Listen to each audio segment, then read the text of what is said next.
everyone and welcome. My name is Margaret. I'm a historical costumer and textile conservator in training, and today I have the third installment of my mid-1860s dress reconstruction for you. And that, of course, is the cage crinoline, also sometimes called a hoop skirt. So for this project, I used Truly Victorian's TV 103, their 1865 elliptical cage crinoline. This gives a more sort of oblong oval shape versus that sort of very cupcake round shape that is more historically accurate to the late 1850s and early 1860s. This is definitely mid to late 1860s and not quite into the first bustle period. So if you haven't seen the two videos that precede this, I made a chemise and drawer set and a corset as well. I will link those in the cards and down below if you would like to watch those. They'll also be on my Sewing Adventures playlist. So without further ado, let's get into the sewing. So the first step was, of course, to cut out the pattern. I am using Truly Victorian's 103 Elliptical Cage Crinoline for this, as I previously stated. I'm just cutting out the bag portion here from this lining fabric for curtains, just a nice, simple off-white cotton. The bag portion is the bottom bit of the hoop that's going to be fully encased in fabric, and this is just so you don't step through the bones and trip over yourself, because let's be real, I'd 100% do that. So before we move on with this process, I just wanted to talk about cage crinolines more in depth. Cage crinoline was invented in Paris in 1856, and this was in order to get that fullness of skirt without the bulk of heavy petticoats. In the 1840s, 1830s, and especially into the mid-1850s, people were trying to get these really big, beautiful skirts, and they would do that with corded petticoats and also with layers and layers of starched petticoats, and that just wasn't really happening anymore for people. It was becoming very cumbersome and honestly was becoming a women's health and women's rights issue. This is actually when you see Anne Bloomer start wearing her namesake costume with the bloomers, because she was just like, I can't with these petticoats anymore. So this was sort of freeing for women, actually, weirdly enough, as that sounds. So in the late 1850s and into the early 1860s, the cage crinoline was a bit more cupcake shaped, very round. But by the mid to late 1860s, we're seeing this elliptical shape where the front is a bit more flat and then the fullness is at the back, and of course this morphs into the bustle later on. And originally these were made with just spring steel and tapes, and we are doing a similar construction method today. However, we are putting the spring steel in boning casings before adding them to the tapes, because I don't have any of that specialized equipment, nor do they sell the same type of spring steel that would have been used in historical examples. So after I cut everything out, I seamed the bags together.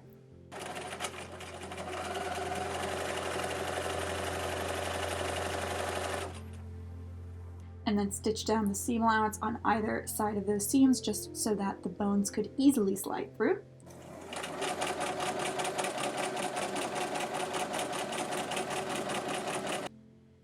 And then I folded the bottom edge and made sure everything was pressed in place.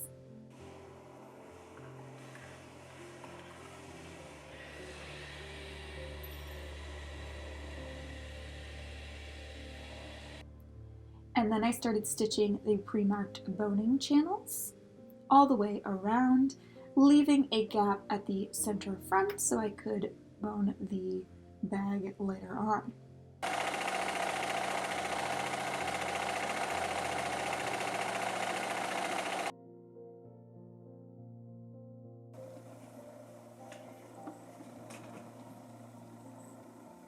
I made it into a Mobius strip.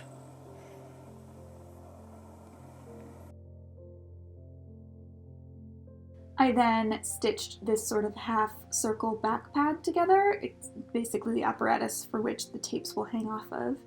And I flipped that inside out, and then I stitched these concentric sort of half circle lines there for extra strength.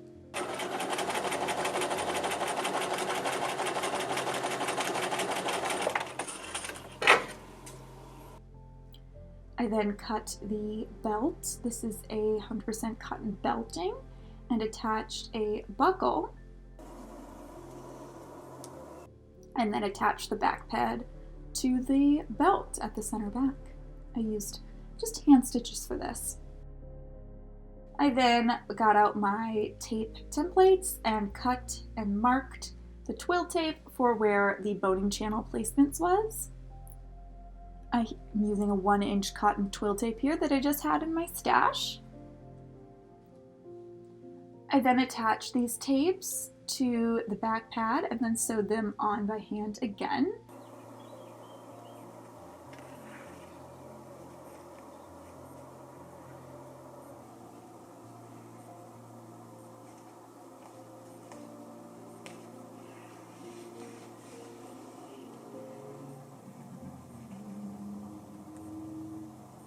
And then I added the front tapes to the waistband. I just looped these over and secured them with hand stitches so they could slide along the waistband if I needed some adjustment.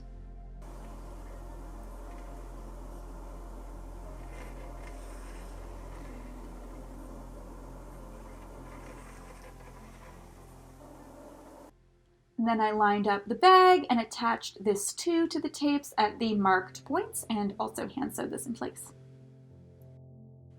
I then used my steel wire cutters to cut the spring steel to length, and I tipped the ends with electrical tape for the ones in the bag, very historically accurate obviously, and then the rest I tipped with just provided steel tips. I don't know why I didn't think I had enough for all of them, but I did, so I have some left over. I then added the bones to the bag and connected them with electrical tape to keep them in place. And after the bag was completely boned, I sewed up that center front opening that I talked about earlier. I then marked the tape placement on all the boning casings, which took forever. And then I put the bones into the boning casings. I then took the bones in the boning casings and I pinned them to the tapes at the marked placements. This also took a while.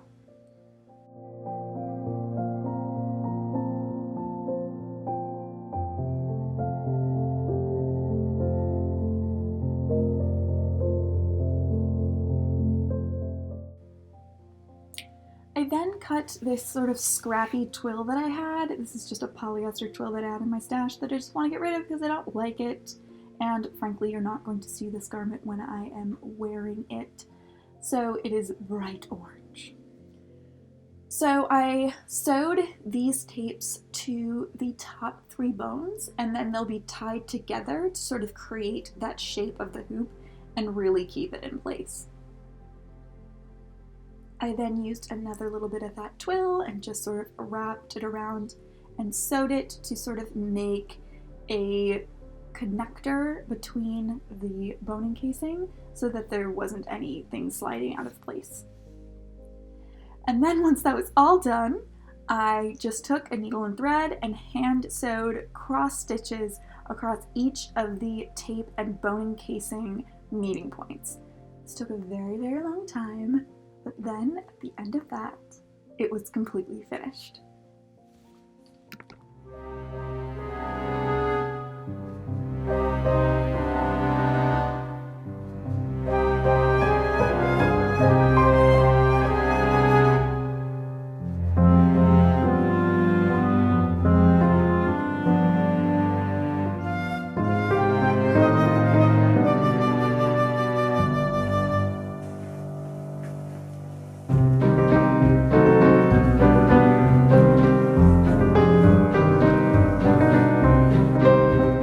So all in all, I really love this cage crinoline. It's quite large. This is not a small little cage crinoline.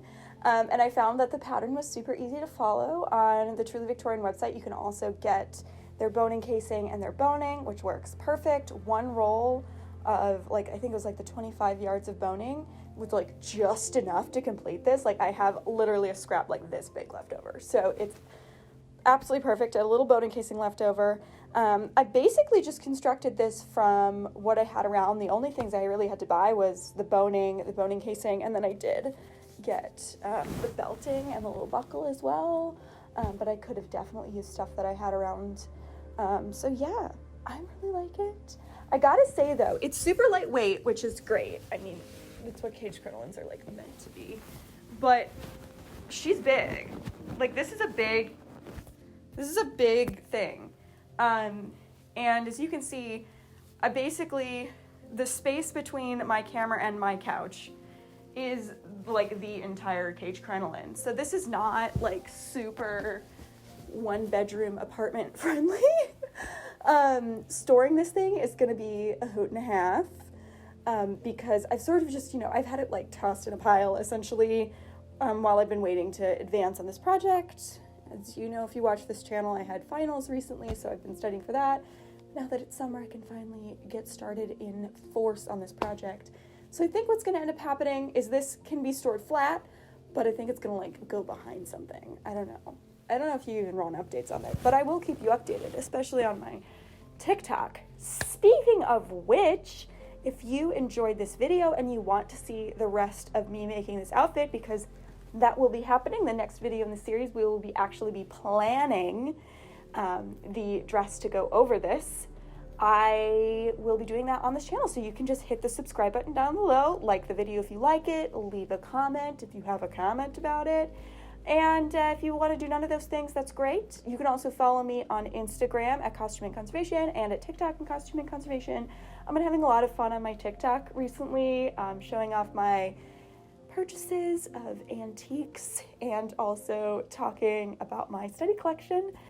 And over on my Instagram, I show a lot of progress shots of what I've been doing recently when it comes to my sewing. Little sneak peeks for these videos, if you will. So without further ado, this video is at an end, and I hope you have a fabulous day. Bye!